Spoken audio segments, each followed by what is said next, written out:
What if the path to becoming wealthy isn't a startup, not an app, not cryptocurrency, not becoming an influencer, and definitely not inventing the next billion-dollar technology? What if some of the best businesses are the ones nobody wants to talk about? The businesses people walk past every day, the ones that look boring, unsexy, almost invisible. Because while everyone is fighting to build the next big thing, someone is quietly collecting money from things people need over and over again. Trash, storage, laundry, pest control, cleaning, machines, maintenance. These businesses don't need millions of followers, they need customers. And more importantly, they need customers who keep coming back. The U.S. Census classifies hundreds of thousands of businesses in ordinary service industries, such as cleaning, pest control, landscaping, and other building services alone. Census data. So today, we're looking at 10 forgotten businesses that can quietly build serious wealth. And the 10th one reveals the biggest lesson of all. Level 1. The businesses people ignore. 1. Commercial cleaning. Imagine owning a company that cleans offices. It doesn't sound exciting. But think about the economics. An office doesn't need cleaning once. It needs cleaning every week, sometimes every day. That means a good cleaning company isn't constantly searching for its next customer. It can build contracts, monthly invoices, recurring revenue, and predictable operations. This is one reason boring service businesses can be powerful. The customer problem doesn't disappear. The U.S. Census specifically categorizes janitorial services as an established business industry, covering everything from custodial work to building and transportation equipment cleaning, census.gov. The secret isn't cleaning, it's contracts. One customer paying once is a transaction. One customer paying every month is an asset. And once you understand that, the next business becomes even more interesting. 2. Pest control. Nobody wants pests. But that's exactly why pest control can be valuable. When termites, rodents, mosquitoes, or insects appear, people don't want a YouTube tutorial. They want the problem gone, and preferably, they don't want it coming back. That creates an opportunity for recurring service plans. Inspect, treat, return, maintain, repeat. The census categorizes pest control as a dedicated industry, including services targeting rodents, termites, mosquitoes, birds, and other pests, census.gov. The business isn't glamorous, but the demand is remarkably understandable. You aren't selling a luxury, you're selling peace of mind. And that is a powerful thing to monetize. Level 2. Turn small payments into big money. 3. Vending machines. Now imagine owning a tiny store. That doesn't need a cashier, doesn't need a sales team, and can operate around the clock. That's essentially a vending machine. But the machine itself isn't the real business. Location is. Put one somewhere nobody needs it, and you have an expensive metal box. Put it where thousands of people pass every week, and suddenly you're collecting dozens or hundreds of tiny transactions. The strategy is simple.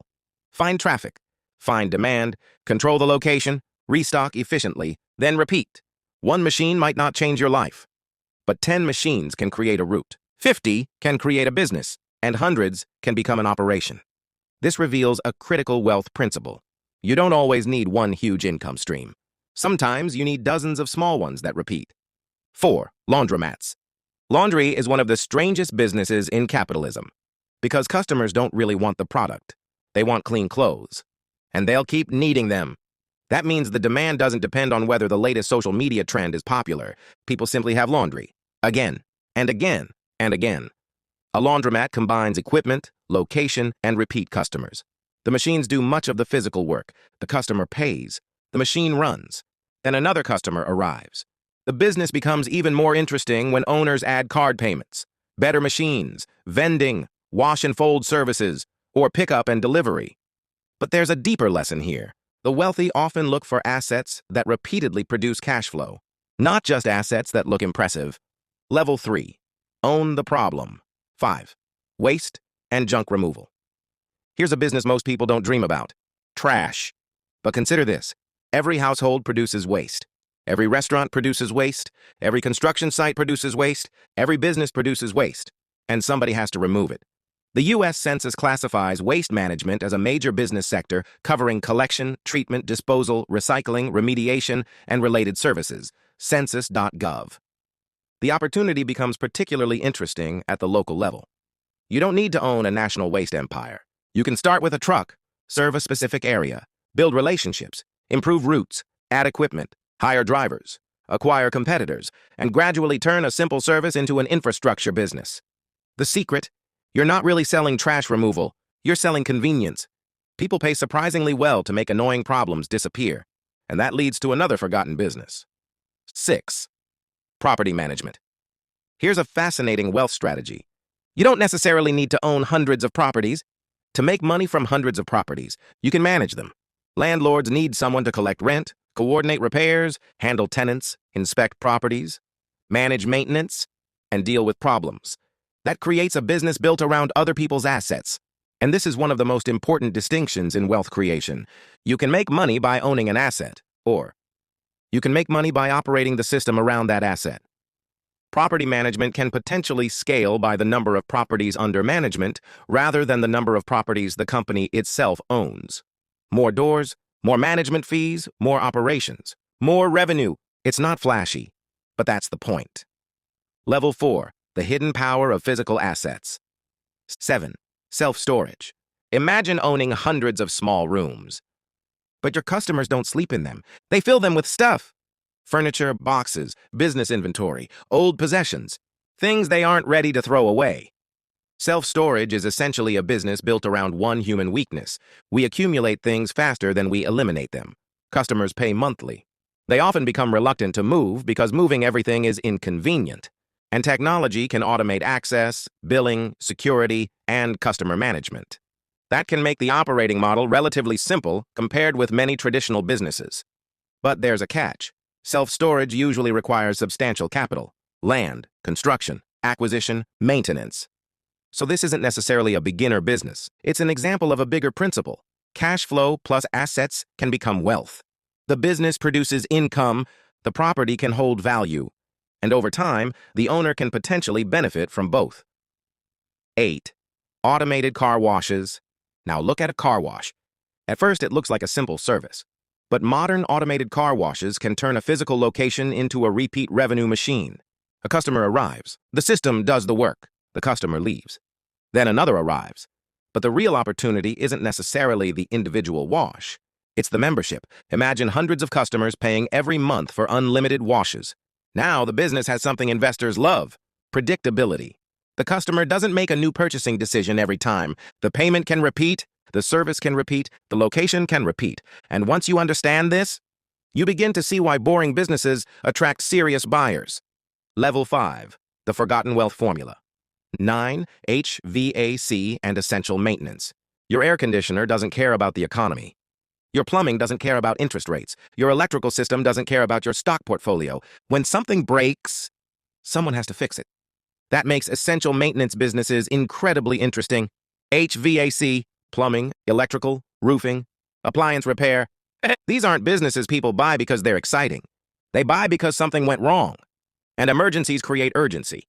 The strongest operators can build recurring maintenance agreements, commercial contracts, emergency services, and teams of technicians. So eventually, the owner doesn't have to be the technician. The owner owns the system. That is where the economics change. You go from, I do the work, to, other people do the work, and I own the machine that generates the customers, contracts, processes, and cash flow. That transition is one of the biggest steps from self-employment to business ownership. 10. The business nobody notices. Buying boring businesses. And now we reach the most interesting one. The forgotten business. Is sometimes the business that already exists. Think about it.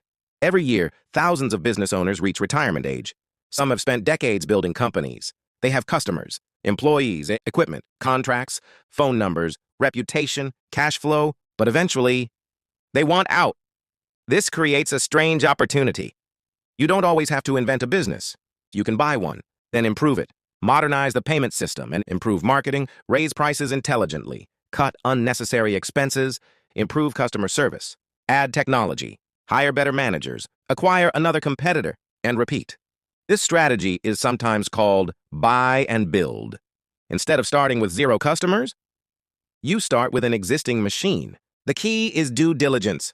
Revenue isn't enough. You need to understand profit, debt, customer concentration, equipment condition, owner dependence, contracts, and cash flow. Because a business isn't valuable simply because it makes money. It's valuable when the money can continue flowing without the owner doing everything. Conclusion: the real secret. So what do these 10 businesses have in common? Commercial cleaning, pest control, vending, laundromats, waste removal, property management, self-storage, car washes, HVAC, and maintenance, and buying existing businesses. They don't sound like Silicon Valley. They don't sound revolutionary. And that's exactly why they're interesting. They solve problems that don't disappear. They operate in markets people often ignore, and many can create recurring revenue. But here's the most important lesson. Wealth doesn't always come from finding something new. Sometimes it comes from finding something people will always need, and building a better system around it. The internet has trained us to chase attention, but wealth often comes from chasing cash flow. Not followers, customers, not hype, demand. Not virality, repeatability. Because the person running the glamorous startup may be chasing millions of users, while someone else owns 500 storage units, or 100 vending machines, or dozens of commercial cleaning contracts, or a fleet of service vehicles. And every month, the payments keep coming. That's the forgotten side of capitalism. The businesses nobody brags about at dinner can sometimes become the businesses that quietly pay for everything. So the next time you see a laundromat, a storage facility, a pest control truck, a cleaning company, or a boring little business you've never thought twice about, don't just ask, how much money does this make? Ask the better question, why does this business keep getting paid? Because once you understand that, you stop looking for the next big idea, and you start looking for the next reliable cash flow machine. And that is where boring can become extraordinarily wealthy.